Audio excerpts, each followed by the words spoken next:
Mis hermanos, muy buenos días todavía.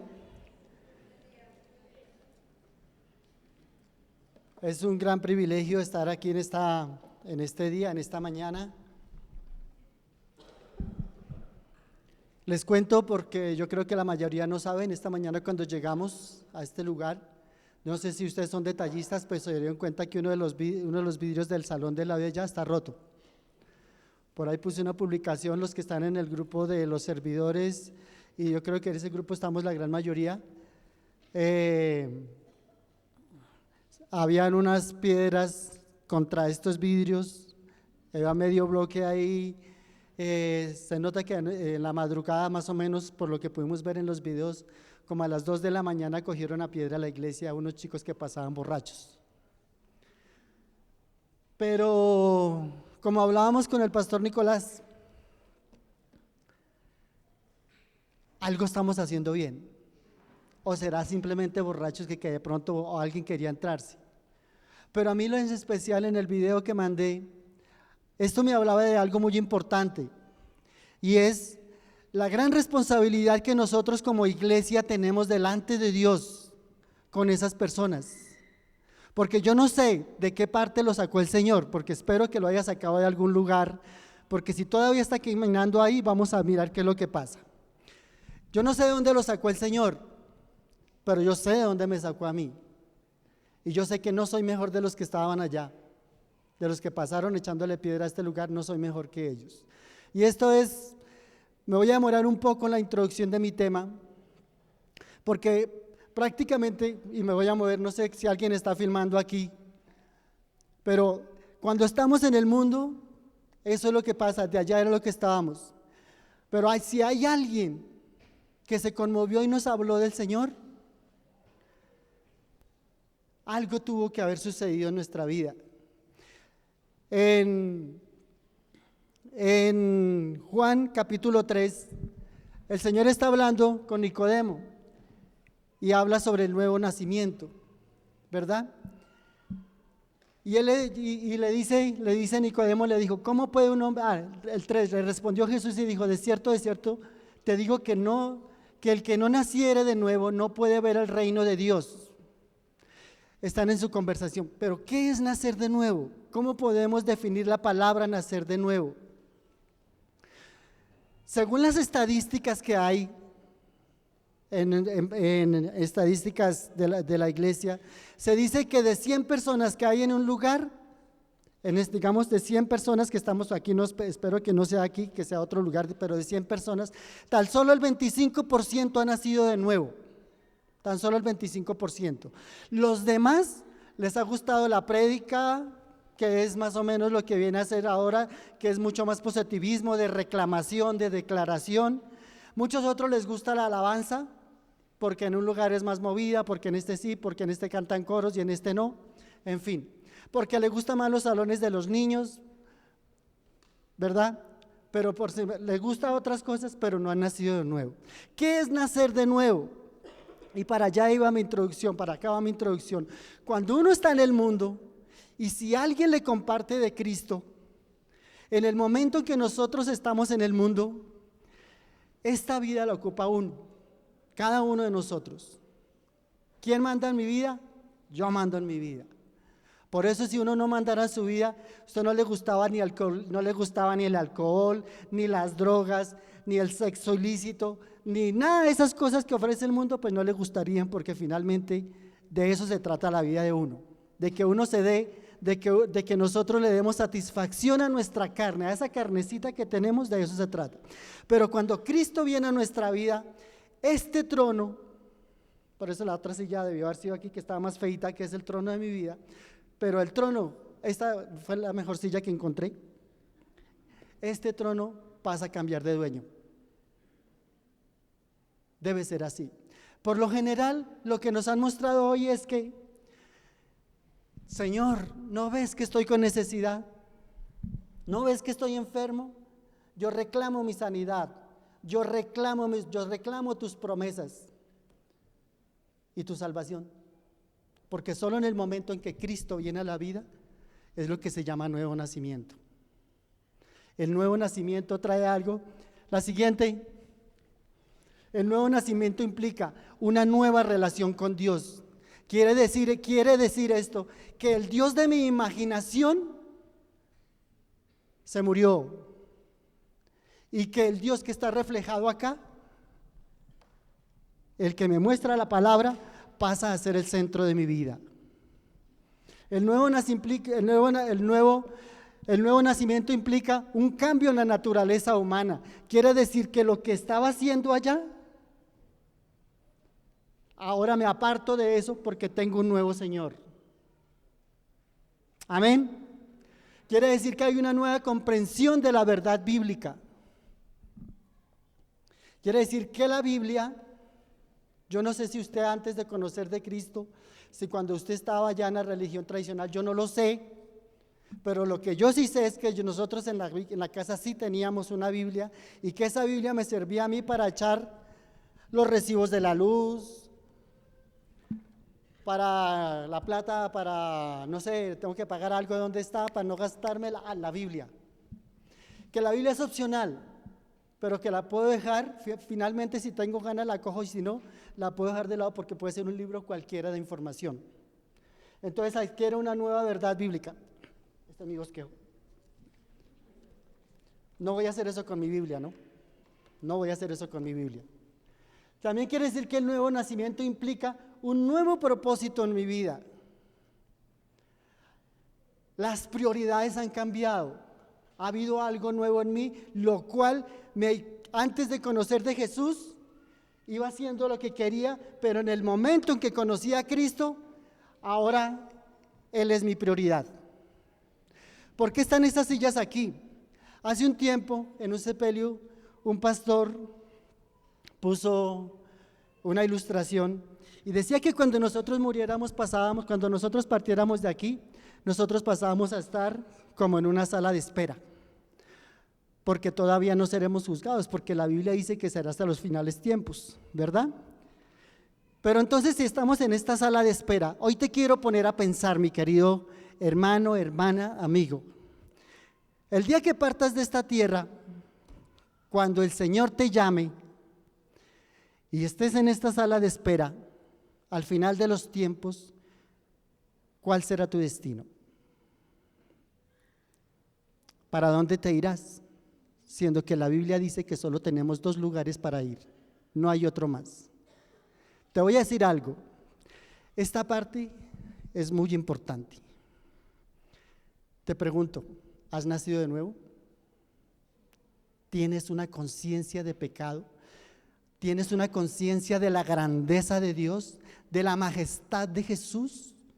¿Tienes una conciencia intelectual o al menos espiritual que sabes que este Dios, el que hemos llegado a unos extremos tan grandes de reclamarle promesas, no es nada más y nada menos que el Rey de Reyes y Señor de Señores, el que dice en Apocalipsis que delante de Él se doblará toda rodilla y toda lengua proclamará que Él es Dios?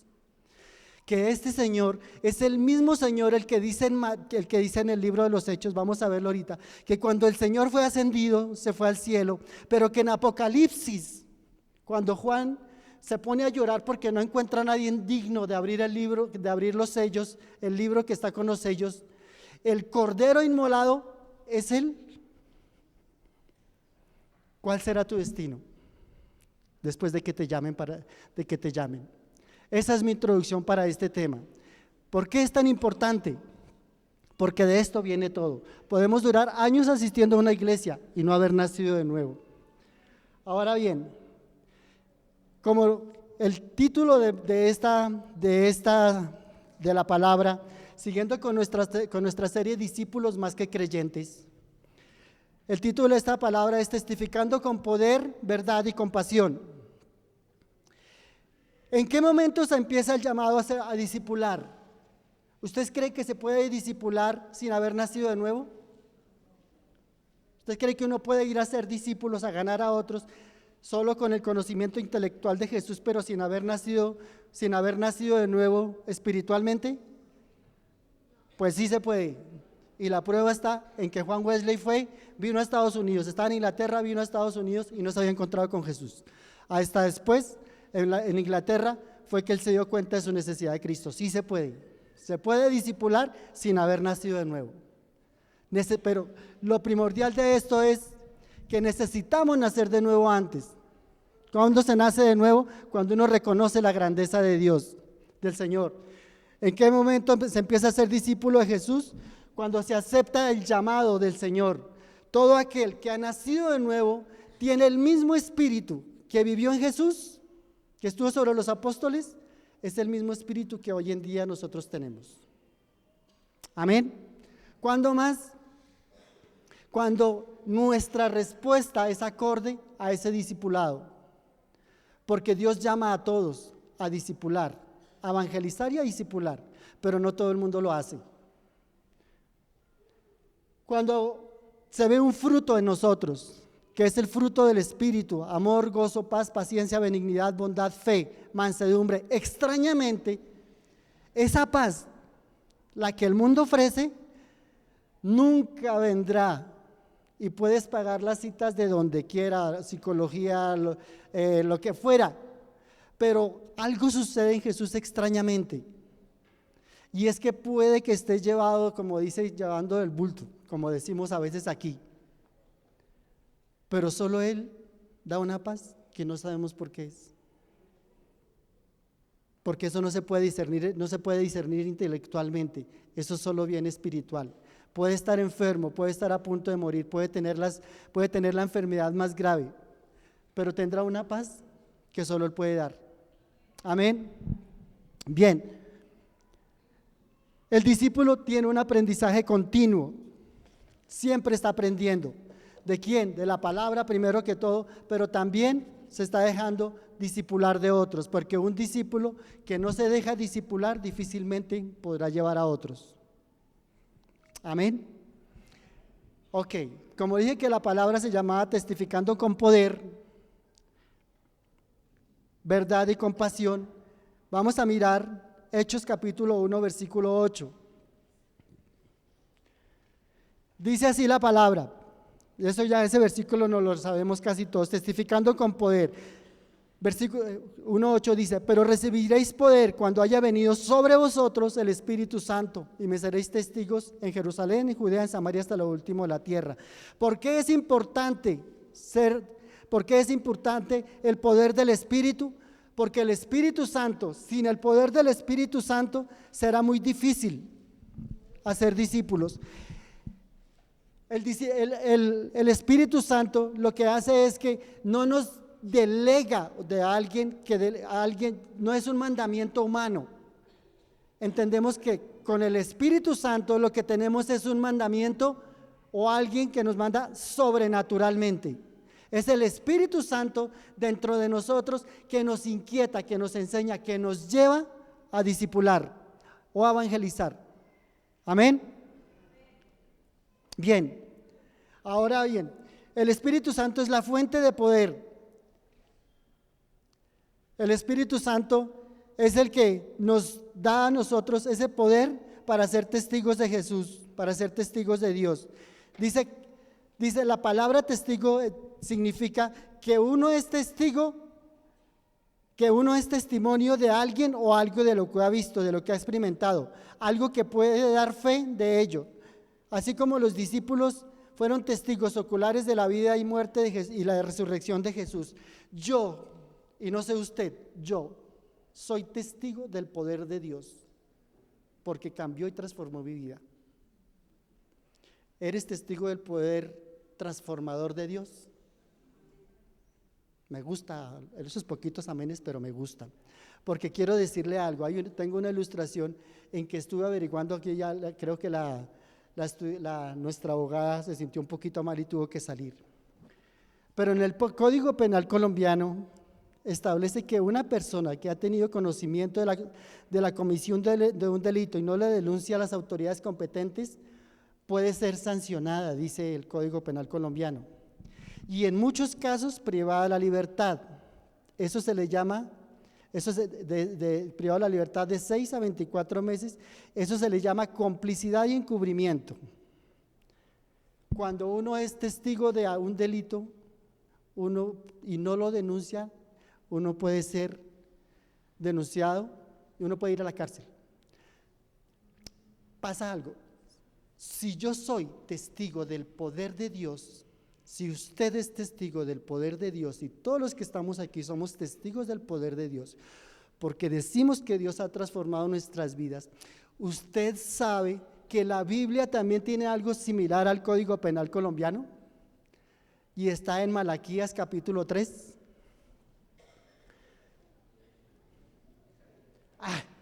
Otra vez, Ezequiel, hermano. No es Malaquías, es Ezequiel. Ezequiel capítulo 3. No es que me confunda, lo que pasa es que aquí adelante se le confunde a uno todo. Dice, hijo de hombre, yo te he puesto por atalaya. ¿Qué hacía una atalaya antes? ¿Qué hacía una atalaya? Vigilaba, ¿cierto? Vigilaba la ciudad. Si llegaban a invadir la ciudad, si la atacaban y el atalaya se acostaba a dormir, o si se iba por allá de farra, de parranda, no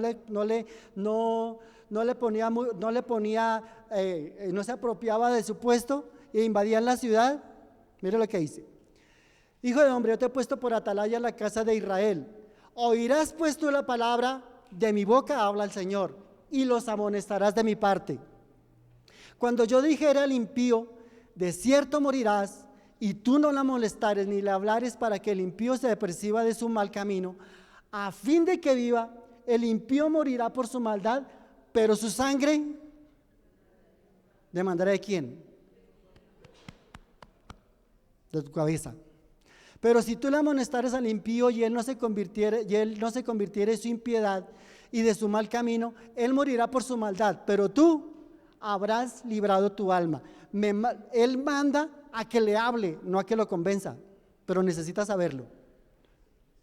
Si el justo se apartara de su justicia e hiciere maldad y pusiere yo tropiezo delante de él, él morirá porque tú no le amonestaste en su pecado morirá y sus justicias que había hecho no vendrán en memoria, pero su sangre demandará de tu mano. Pero si al justo amonestares para que no peque y no pecare, de cierto vivirá, porque fue amonestado y tú habrás librado tu alma. Si tú conoces a alguien que algún día se congregó con nosotros o que estuvo en otro lugar o que estuvo muy comprometido y que ahora no está, que ahora anda en monoaventura dándose su vueltico por allá, ¿cierto? No es el deber de decirle, tranquilo hermano, que Dios te ama tal y como eres. Eso nunca lo dice la Biblia. Uno debe amonestarlo para que regrese al camino. Debe hablarle, decirle, Cristo es vital para tu vida, no es una opción, es vital para tu vida. Amén. Entonces, démonos cuenta cómo se parece lo que dice la Biblia al Código Penal colombiano, y hasta donde yo tengo entendido, en otros países es muchísimo más fuerte esto que habla sobre la omisión de no denunciar un delito o de volverse uno cómplice. Entonces, testificando con poder es la primera. El poder quiere decir que voy de parte de Dios a aquel que no lo conoce o a aquel que se ha apartado y le hablo a él, y con eso está librada mi responsabilidad. Amén. Ok. Pregunta nuevamente. ¿Ya naciste de nuevo? Y voy a seguirlo preguntando, ¿ya naciste de nuevo? Porque cuando estemos aquí, la misma Biblia muestra que ya no habrá nada que hacer. Es en este momento. Bien, también dice el pasaje que seréis testigos en Jerusalén, en toda Judea, en Samaria, hasta lo último de la tierra. Eso habla de que el último de la tierra, muchos dicen que es en estos lugares, pero hasta que la gente no conozca, así como los que pasaron a echarle piedra aquí a las instalaciones, eso no es raro. Finalmente, el enemigo cumple con su labor. ¿Cuál es el problema? El problema está en nosotros. ¿Cuántos de ellos han estado con nosotros y nosotros o le hemos dicho, tranquilo, mijo, no hay problema, Dios te ama así? Wow, no. Testificando con verdad. Juan capítulo 18, verso 19. Está hablando de Jesús cuando fue apresado en el templo. Dice, y el sumo sacerdote preguntó a Jesús acerca de sus discípulos y de su doctrina, de lo que Jesús enseñaba. Jesús le respondió, yo públicamente he hablado al mundo, siempre he enseñado en la sinagoga y en el templo, donde se reúnen todos los judíos y nada he hablado en oculto. Pregunta, ¿quién le estaba preguntando a Jesús de su doctrina? El sacerdote.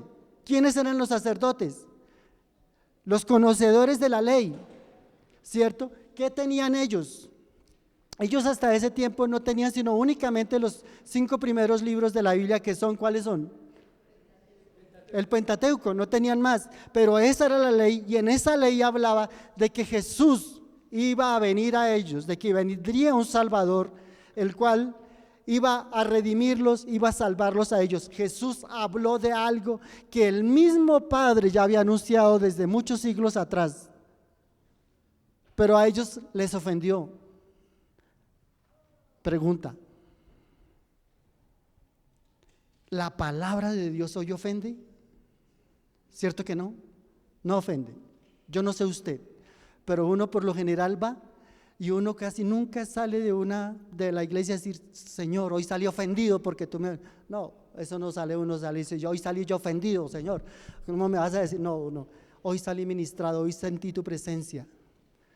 Wow, por lo general no ofende. La verdad de mis propias fuerzas hacia otro duele, pero cuando yo voy a la palabra y lo digo con el amor que lo dijo Jesús, porque Jesús lo dijo con amor, a pesar de que sabía de qué forma iba a terminar, ofende también, pero va a ser de una forma diferente, siempre va a ofender para edificar. Por eso la palabra nunca debe faltar en nuestros labios. El amor. Uno debe aprender a amar las almas, aprender a amar las almas, a amar las almas de esos chicos que pasaron y le dieron pedradas a esto, amar el alma de tus vecinos, de los que llegan borrachos, de aquel que golpea a su esposa cuando llega ebrio.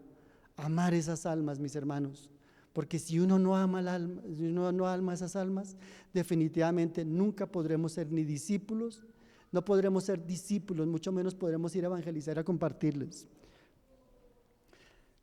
La respuesta de Jesús revela la confianza en sus enseñanzas y disposición. ¿Qué hablaba Jesús? Lo que le enseñó el Padre. Él dijo, no hablo por mi propia cuenta, sino lo que hablo, el Padre me lo ha dicho. ¿Cierto? En Juan 14:8 también vemos cómo sus mismos discípulos, aún Felipe le pregunta, Señor, muéstranos al Padre, porque aún no creía. Se vale tener dudas, se vale preguntar, pero Felipe fue a la persona correcta y el Señor lo encaminó nuevamente.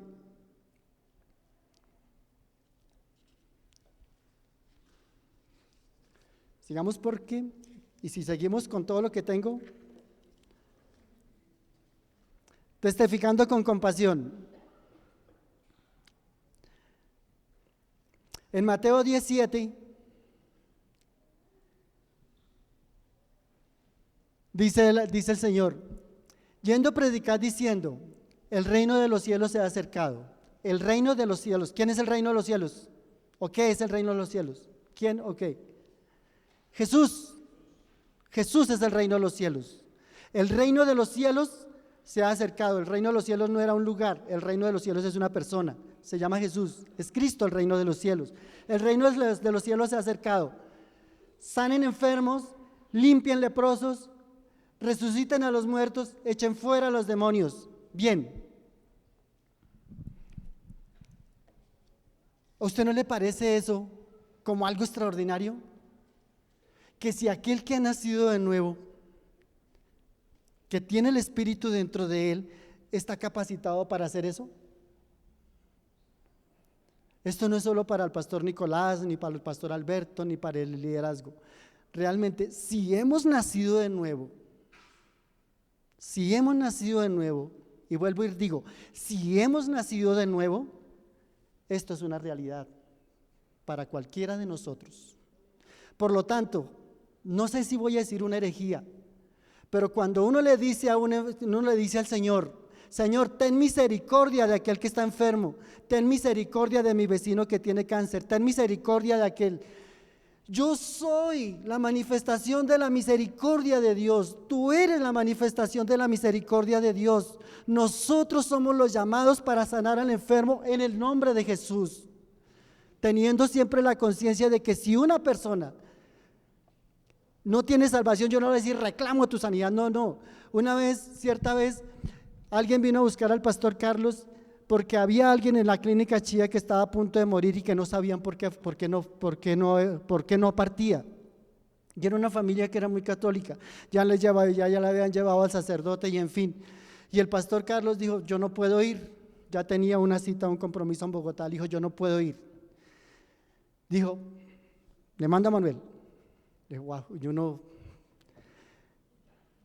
pues, ora, Señor, ayúdame. Pero fui a una persona que ya no hablaba, ya no podía hablar. Estaban esperando era que partiera, que muriera. Y llegué, lo único que hice fue acercarme a sus oídos. Le dije, necesitas a Cristo. Pídele perdón a Dios por tus pecados, por tus mentiras, por tus robos, por tus fornicaciones, por toda tu maldad. Y pídele a Cristo que sea tu Salvador. Dicen que lo último que una persona cuando está en esa situación es lo que pierde es el oído. Y pasa extrañamente que en menos de 5 minutos, la persona estaba aquí, estaba en ese lado, me volteé para el otro lado para orar por otra persona que estaba ahí enferma y en menos de 5 minutos me sacaron. Empezaron a sonar los aparaticos esos y en menos de 5 minutos la persona partió. Eso es sanidad, ¿sabe? Por lo tanto, decir reclamo algo para alguien cuando no es la voluntad de Dios es falta de discernimiento nuestro, porque partir con Cristo es la mejor sanidad que puede haber. Amén. Eso es sanidad. Entonces, mi querido hermano, uno se sorprende y otro podría decir, uno no haya qué hacer, Señor, gracias o no gracias porque murió, porque esto, y después entiende uno que todo está bajo la voluntad de Dios. Y uno dice, Señor, sí, yo oré, pero estoy sorprendido. Y eso es lo que más le sorprende, lo que sorprende. No es la primera vez, ora por un enfermo y después llega y dice, estoy bien, gracias a Dios. Hermano, usted no se imagina la bendición que hay. Tenemos un mundo que está sufriendo, que está gritando, que está llorando, y nosotros como iglesia estamos encerrados. ¿Has nacido de nuevo? Porque aquel que ha nacido de nuevo tiene compasión por los perdidos. Aquel que ha nacido de nuevo comparte su fe.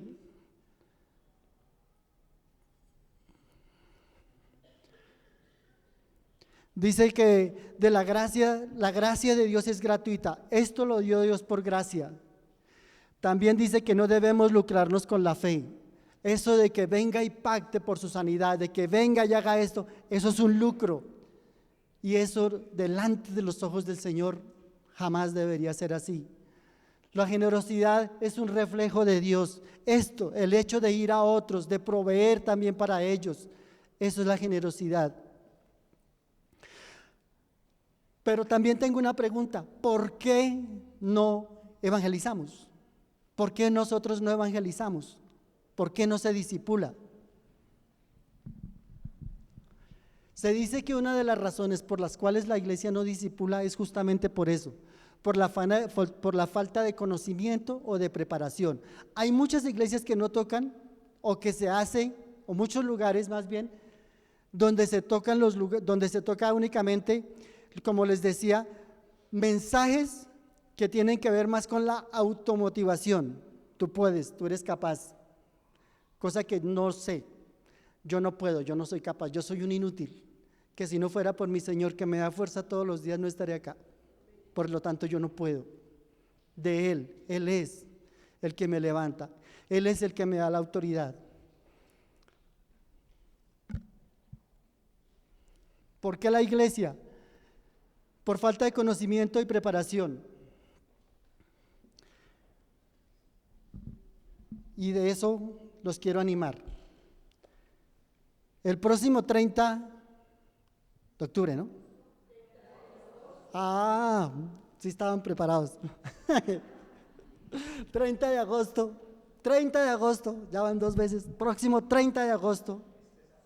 O sea, el próximo sábado, no es tan lejos, es el próximo sábado. El próximo sábado, si usted no sabe cómo hacerlo, tenemos un entrenamiento de la Liga Bíblica. Les quiero contar algo y les voy a hablar no por testimonios de otros, sino por mi mismo testimonio. Esto me abrió los ojos y por la gracia y la misericordia de Dios, no solo yo, porque aquí está el hermano Rubén, aquí está Leito, aquí hay otros hermanos, bueno, no veo María Isabel, con los cuales en este momento tenemos 2 grupos en Fagua, de personas que no decían, que lo único que hacían era darnos la mano, muy chévere, muy bonito lo que hacen, pero hasta ahí, pero que por la gracia de Dios nos permitieron entrar a su casa. Y hoy tenemos 2 grupos en Fagua aproximadamente de 10 personas, a veces más, a veces menos, pero ahí vamos trabajando. ¿Cómo aprendimos eso? Porque nos enseñaron a trabajar esto es una herramienta, no es el todo, pero es una herramienta. Y esto es alguien que tiene en su corazón el que la iglesia vuelva a salir, el que la iglesia camine, el que la iglesia salga y comparta. Y nosotros, porque la dirección que el Señor le ha dado al pastor Nicolás, lo hemos estado haciendo. Tengo otro grupo en La Balsa con mi familia, que lo único que decía era no gracias, pero que hoy en día llegaron y dijeron, les pregunté, ¿me permites hacer un estudio bíblico contigo? Dame la oportunidad. Dijo, está bien. Mis hermanos, a veces cuando uno llega con una Biblia es muy difícil, pero esto es la Biblia, solo que con un solo libro, el Evangelio de Juan. Esto es muy fácil de manejar. Las personas que vengan, y espero que ojalá seamos todos, nos van a enseñar a manejarlo. También tiene hacia la meta 1, hacia la meta 2, no sé cuántos libros vengan, pero lo único cierto es que este material, todo esto, tan solo tiene un costo de 25,000 pesos. Y si usted no tiene los 25,000 pesos, creo que por el solo material vale creo que 5,000 pesos, mi hermano, venga. Y si usted no tiene ni los 5,000 pesos, venga, capacítese, aprenda a compartir del Evangelio. El próximo sábado, 3 de la tarde. Amén. Ok, miedo al rechazo o a la crítica. Siempre va a existir el rechazo, siempre va a existir la crítica, siempre va a estar. Pero si nosotros no nos arriesgamos, ¿cómo vamos a dejar que eso, cómo vamos a superar esa parte? Es normal que pase. Falta de convicción o pasión. La falta de convicción. Dios, una de las cosas que nosotros a veces decimos, porque lo he escuchado, Dios nos ama tal y como somos y que finalmente Dios me ama. Si Dios los ama a ellos tal y como son, Dios llama a ese fornicario, ¿sabe? Él se ama tal y como es. Yo me amaba tal y como era, borracho, parrandero y jugador, como dice la canción. Y me amaba como era. Esa era mi vida. O sea, yo me amaba. Pero en el momento en que me encontré con Cristo, esa cambió.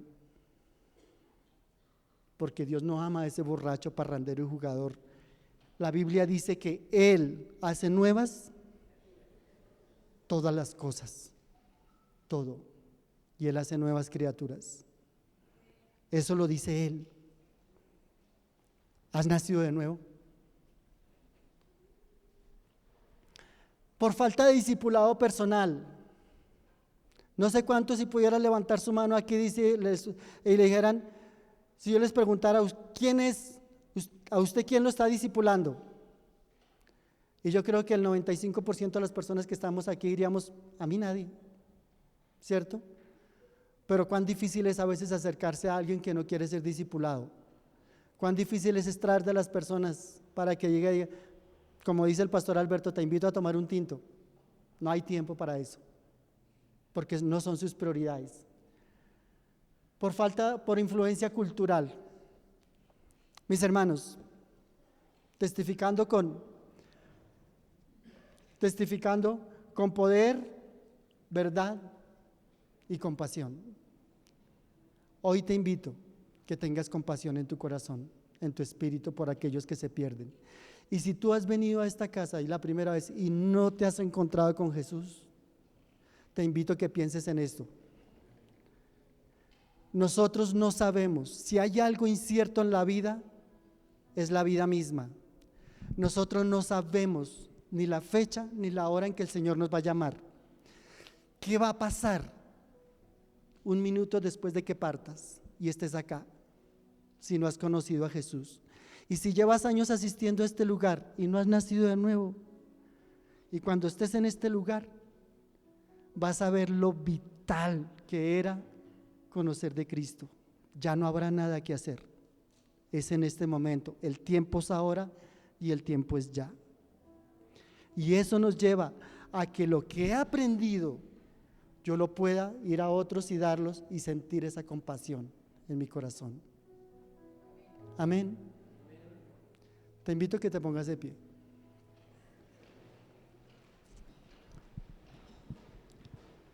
Padre, oro, Dios del cielo, por todos y cada uno de los que estamos acá, Señor. Y oro, Dios amado, por aquellos, Señor, que no te han conocido genuinamente, Señor. Que lo único que han esperado de ti, Señor, son promesas para reclamarte, Señor, pero que no han entregado, Señor, el mayor tesoro que es su vida a ti, Jesús. Que no se han rendido delante de tus pies, Señor. Oro a ti, Señor, por todos los que están en este lugar, Señor, sin importar el tiempo que lleven asistiendo, Señor. Oro, Dios amado, por ellos, Señor, y que ellos se rindan ante ti, Jesús, que te conozcan como el Señor y Salvador, que hace nuevas todas las cosas, mi Rey. Oro, Señor, por cada uno de ellos, Dios, y oro, Señor, por tu iglesia, Padre. Todo esto que hemos venido tratando, discípulos más que creyentes, Señor, ayúdanos, maravilloso Rey del cielo, a hacer una iglesia, Señor, que se compadece, Jesús, de esos hambrientos, Señor, de esos borrachos, de esos adúlteros, fornicarios, Señor, de esas mujeres, Dios del cielo, Señor, que están haciendo afuera, Señor, que tienen su vida desordenada, Señor, en el sexo, en las drogas, Señor. De esos niños, Señor, que están siendo concebidos, Señor, en medio, Señor, de tanto desorden, Señor. Oro, Dios del cielo, por todos y cada uno, Señor, y ayúdanos a hacer tu obra, Jesús. Ayúdanos, Señor, y que sea una realidad para nosotros, Dios, que podamos, Señor, entender, Señor, que cuando vamos, Señor, vamos en tu nombre, que nosotros solo hablamos, Señor, y que tú harás todo lo demás. Y oro, maravilloso Dios del cielo, Señor, por ese entrenamiento, Señor, del Plan Felipe, Señor. Padre, trae a tu pueblo, Señor, a este lugar, Padre, y darle, Señor, discernimiento al pastor Carlos, Señor, cuando venga, Señor, a darnos ese entrenamiento, Dios. Ayúdanos, Señor, ayúdanos a apropiarnos de una gran verdad, Señor, y es que aquel que no te tiene a Cristo, Señor, podrá ganar el mundo, pero perderá su alma. Ayúdanos, maravilloso Rey. Te doy la gloria y la honra, Señor, solo a ti, Jesús, solo a ti. Te alabamos y bendecimos y honramos, Señor, tu hermoso y maravilloso nombre, mi Rey. En el nombre de Jesús, gracias, Señor. Amén y amén.